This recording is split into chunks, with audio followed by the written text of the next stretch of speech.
एक बार फिर से टिमी उसे परेशान करता है, पर लिली अपनी काइनेटिक पावर से उसे अपने से दूर फेंकती है, जो देखकर सबके सब हैरान हो जाते हैं। और अब लिली को और टिमी को पनिशमेंट के लिए क्लास में बुलाया जाता है, और जब ये दोनों के दोनों क्लास में बैठे होते हैं तभी लिली के कान में एक आवाज गूंजती है जो वॉशरूम से आ रही होती है। वो वॉशरूम में जाती है तो देखती है कि वहाँ पर वही तीनों लड़कियां हैं जो अब उसकी दोस्त हैं। जिसके बाद वो लिली को बताती है कि जिस तरह से तुमने अपनी टेलीकाइनेटिक पावर से टिमी को अपने से दूर फेंका, इससे साबित होता है कि तुम कोई आम इंसान नहीं हो और ना ही हम हैं। हम तीनों के तीनों विचेस हैं और हमें अपने जादू को, मैजिक को पूरा करने के लिए अपने चौथे साथी की जरूरत है, जिसके लिए हम पिछले कई सालों से इंतजार कर रहे थे। और हमारी चौथी साथी और कोई नहीं बल्कि तुम हो, क्योंकि तुम्हारे आने के बाद हमारी शक्तियां बढ़ी है। यहाँ पर लिली को कुछ समझ नहीं आता और अब ये लिली से रिक्वेस्ट करते हैं कि वो भी उनके ग्रुप में शामिल हो जाए। लिली उनकी बात मान जाती है क्योंकि लिली कोई आम लड़की नहीं है, वो भी इन्हीं में से एक है। और अब ये चारों के चारों जंगल में जाते हैं जहाँ पर पत्थरों से एक घेरा बनाकर ये सब उसके अंदर बैठ जाते हैं और अब टाइम को फ्रीज करने वाले जादू को एक बार फिर से करते हैं। और जब ये आंखें खोलते हैं तो देखते हैं कि सब कुछ रुक चुका है, यानी कि टाइम फ्रीज हो चुका है। इनका जादू पूरा हो गया, जिससे इन्हें बहुत खुशी होती है। लेकिन अब ये अपने जादू को किसी इंसान के ऊपर आजमाना चाहते हैं, ये देखने के लिए कि इनका जादू इंसानों के ऊपर काम करता है कि नहीं। और ये सब के सब टिमी के घर जाते हैं क्योंकि ये टिमी को पसंद नहीं करते और टिमी का घर पूरी तरह से खाली होता है, वहाँ पर कोई भी नहीं होता। जिसके बाद ये टिमी के कुछ सामान को इकट्ठा करके उसे पानी में मिलाते हैं और उसको टिमी के बेड के चारों तरफ डाल देते हैं। इन्होंने एक नए तरह का जादू किया होता है। अगर ये जादू कामयाब हुआ तो कल से टिमी पूरी तरह से बदल जाएगा। जहाँ पहले वो एक बदतमीज लड़का हुआ करता था, अब वो सबकी मदद करना शुरू कर देगा, एक अच्छा इंसान बन जाएगा। अब अगली सुबह जब ये चारों के चारों स्कूल पहुंचते हैं तो देखते हैं कि टिमी का बर्ताव पूरी तरह से चेंज हो गया होता है। वो लिली के पास आता है और उससे कहता है कि मैं अपने बर्ताव के लिए तुमसे माफी मांगता हूँ। जो भी मैंने एक दिन पहले किया था वो मेरी गलती थी। आज रात को मेरे घर में पार्टी और मैं चाहता हूँ कि आप चारों के चारों मेरे घर पर आए।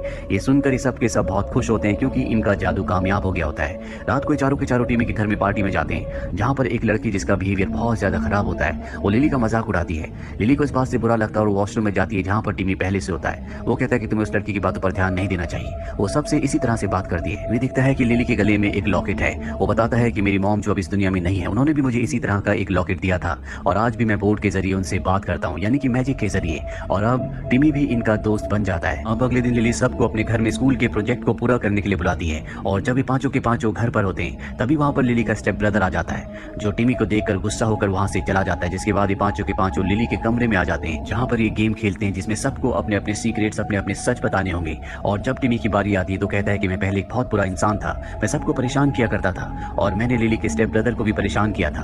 कभी वो मेरा दोस्त हुआ करता था लेकिन अब वो मुझसे बात तक नहीं करता। और ये कहते कहते वो रोने लग जाता है क्योंकि जादू के बाद अब वो बहुत ज्यादा सेंसिटिव हो चुका है। टिमी को दुखी देखकर लिली को अच्छा नहीं लगता क्योंकि कहीं ना कहीं अब वो उसे पसंद करने लगी है। और तभी यहाँ पर सबको लिली के स्टेप फादर की आवाज आती है। लिली सबको यहाँ से भेज देती है। गलती से टिमी अपना जैकेट यहीं पर भूल जाता है। लिली उस जैकेट को उठाती है और उस पर प्यार वाला जादू करती है क्योंकि वो अब टिमी से प्यार करने लगी है। वो टिमी के एहसास में खोई होती है कि तभी यहाँ पर खुद टिमी अपना जैकेट लेने के लिए आ जाता है। वो लिली से कहता है कि मैं अपना जैकेट भूल गया था।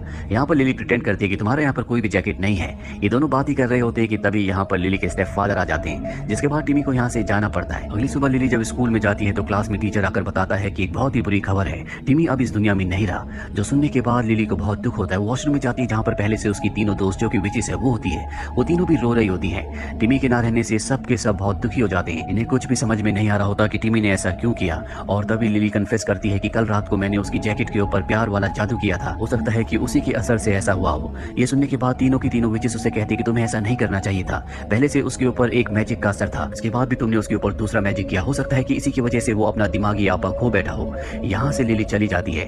रात को जब वो अपने बेड पर लेटी होती है तभी उसे अपने स्टेप फादर की आवाज सुनाई देती है। जब वो नीचे जाती है तो उसके स्टेप फादर अपने बेटे से कह रहे होते हैं कि टिमी ने तुम्हारे साथ जो कुछ किया उस सब को तुम्हें भूलना होगा, तुम एक बहादुर हो।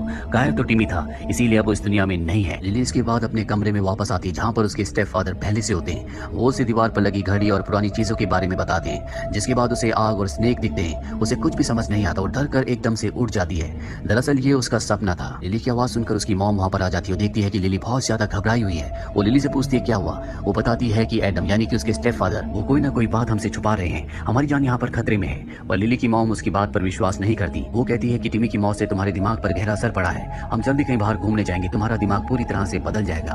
पर लिली जानती है कि जो उसे लगता है उसमें कोई ना कोई सच्चाई है, इसीलिए वो अपने स्टेप फादर के खिलाफ सबूत ढूंढना शुरू कर देती है। और जब वो कमरे की तलाशी ले रही होती है तभी वहाँ पर उसे एक फाइल मिलती है जो कि उसी के नाम की होती है, जिससे उसे पता चलता है कि उसकी मॉम ने उसे अडॉप्ट किया था, यानी कि वो अपनी मॉम की असली बेटी नहीं है, उसकी मॉम ने उसे गोद लिया था। दरअसल लिली की मॉम की एक पेशेंट थी और फाइल के अकॉर्डिंग ये उसी की बेटी है।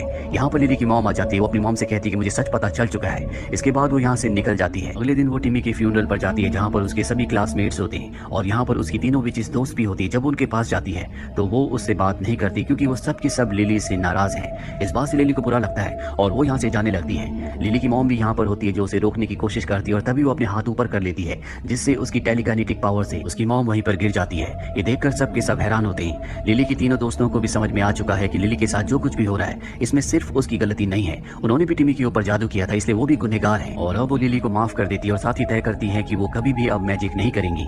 वहीं लिली की मॉम लिली के पास आती है और कहती है कि हम जल्दी यहाँ से चले जाएंगे।